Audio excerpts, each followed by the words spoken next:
Vocês estão realmente gostando bastante desse quadro, hein? Até eu tô impressionado. Eu realmente não esperava por todo esse resultado que esse quadro tá trazendo. Mas bem, como prometido, hoje eu vou trazer a parte 3 de How to Be a Dark Hero's Daughter. Mas antes de começar o vídeo, peço que façam a mesma coisa que fizeram nos últimos vídeos. Deixem o seu like, comentem e compartilhem o vídeo. Que como eu disse, se não tiver um bom desempenho, eu não vou trazer mais. É como o nosso Edward diz. É uma troca equivalente!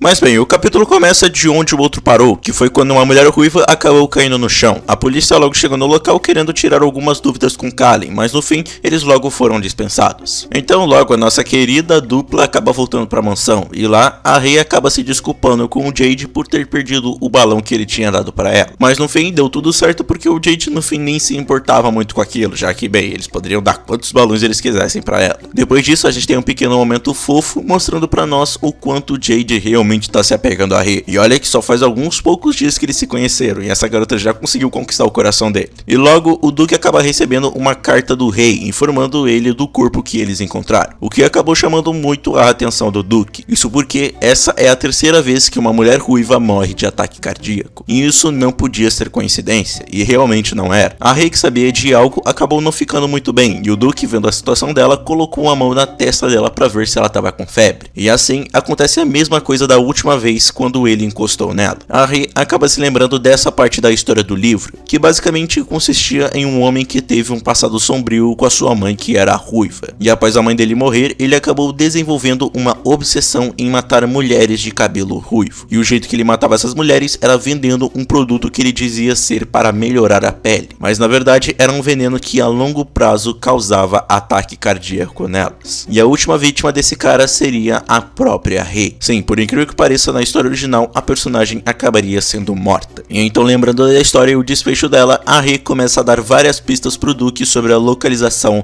do assassino. E o motivo dela começar a revelar a localização do cara não era só para pegar o assassino, mas também pelo fato de que ela sabia que na história o Duque acabaria sendo atingido por uma flecha do assassino. E, infelizmente o ferimento acabou deixando o Duque em um coma em que ele nunca acordou. E foi exatamente nessa parte do livro em que a Rei na sua vida passada tinha parado de ler porque ela tinha morrido. E sabendo a morte do seu pai, a Rei adotou uma carinha de cachorro abandonado para poder manter o Duque na mansão e impedir a morte dele, usando como desculpa ter tido um sonho horrível dele ter sido morto. E depois de insistir muito, ela conseguiu fazer com que o Duque ficasse na mansão e eles acabassem dormindo juntos. Mas infelizmente o Duque não é um adulto muito confiável, porque antes mesmo de amanhecer, ele já deixou a mansão para ir atrás do assassino. E o engraçado é que o Jade ficou tão apegado a Rei que ele ficou puto que o Kallen não cumpriu a promessa dele de ficar ali. Mas ele não tava nem aí e só queria bater em mais um assassino, porque a vida dele quase que se resume a isso. A Rei logo acabou acordando acreditando que o Duque tinha cumprido a promessa dele. Mas logo após ver os documentos que mostravam sobre os assassinatos, ela logo já sacou na hora que ele tinha ido pro lugar que não devia. E por isso ela, toda desesperada, acabou acordando Jade, dizendo que tinha que pedir um favor pra ele e também pra confiar nela. O que foi algo bem fácil, porque sem bater boca o cara já decidiu confiar numa garota que ele não conhece, sei lá, nem por 5 dias direito. Mas vamos passar um pano, afinal a gente tá falando dessa fofura aqui, né? Quem iria resistir? Eles acabam pegando um cavalo pra poder chegar o mais rápido possível, e assim não demorou muito pra eles conseguirem chegar até onde queriam. E a primeira coisa que eles viram não foi o Kallen todo caído no chão, e sim o Kallen já enforcando o assassino de ruivinhas prestes a matá-lo. E claro, como tinha uma criança ali amando do Kallen, o Jade ia tirar a Rei dali. Mas quando eles menos esperaram, o assassino acaba mexendo o dedo dele, e isso fez ativar uma besta que ia atirar uma flecha no Kallen. E sabendo o que ia acontecer, a Rei logo se livrou do Jade e para poder salvar o Duque, ela se taca na frente da flecha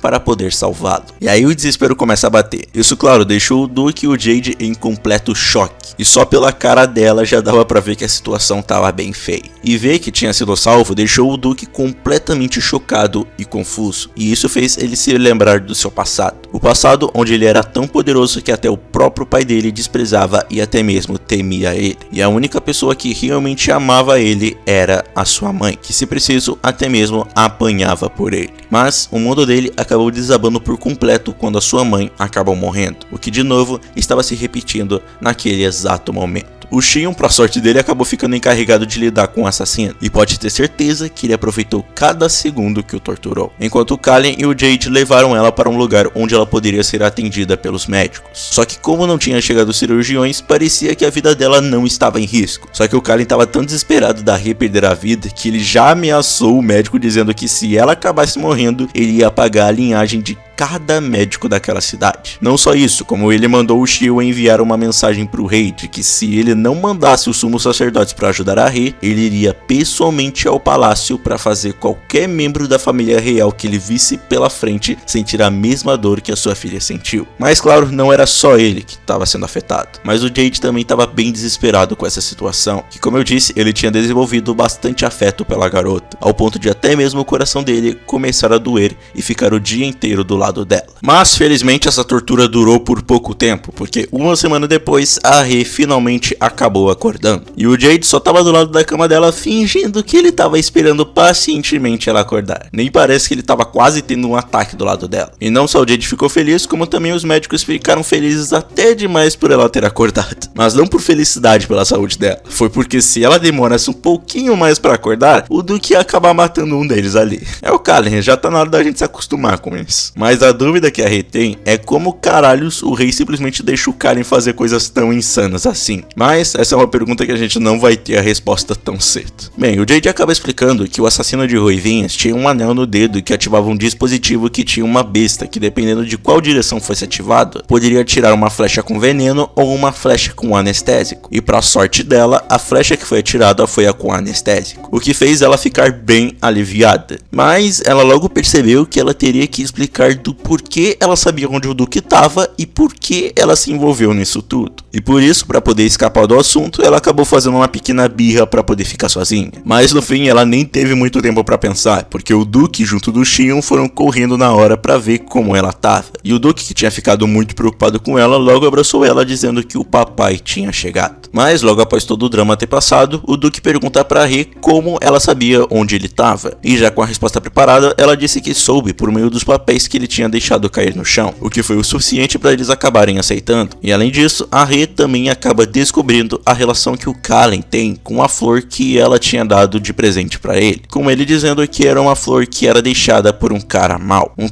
que até hoje ele não fazia a menor ideia de quem era, o que após ouvir deixou a Rei bem assustada, porque nem mesmo no livro falava sobre esse cara, o que também acabou deixando ela triste, porque assim ela não conseguiria ajudar o Kallen na busca por esse cara. Mas aí, para quebrar todo o clima sombrio que estava tendo, o Kallen pergunta para Rei por que ela ainda chamava ele de Duque, sendo que eles eram pai e filho. E mais uma vez, tendo um momento fofo, a Rei acaba finalmente chamando o Duque de papai, o que deixou ela bem envergonhada, mas deixou o Duque bem feliz. E após toda essa confusão, os dois finalmente voltaram para a mansão deles. E logo após isso, a gente tem uma cena mostrando uma figura bem estranha conversando com um cara que estava relatando sobre já ter se livrado do garoto que vendia flores. E também, esse cara misterioso revela que foi ele que deu pro assassino de Ruivinhas o veneno que ele usava. Além dele também tocar no assunto sobre o Duque ter adotado uma filha, e essa filha ter sido uma das pessoas que conseguiu as flores dele. E termina dizendo que está ansioso pelo futuro encontro dele com a garota. Rapaz, e esse cliffhanger nervoso que deixei aqui, hein? Cê é louco, essa história só melhora, mano. E vocês, o que estão achando dessa história? Comenta aí, porque eu vou querer saber, viu? E se vocês quiserem uma parte 4, deixa o like, comenta e compartilha o vídeo pro resultado ser bom e eu continuar. A vida desse quadro vai depender de vocês, viu? Então é isso, falou!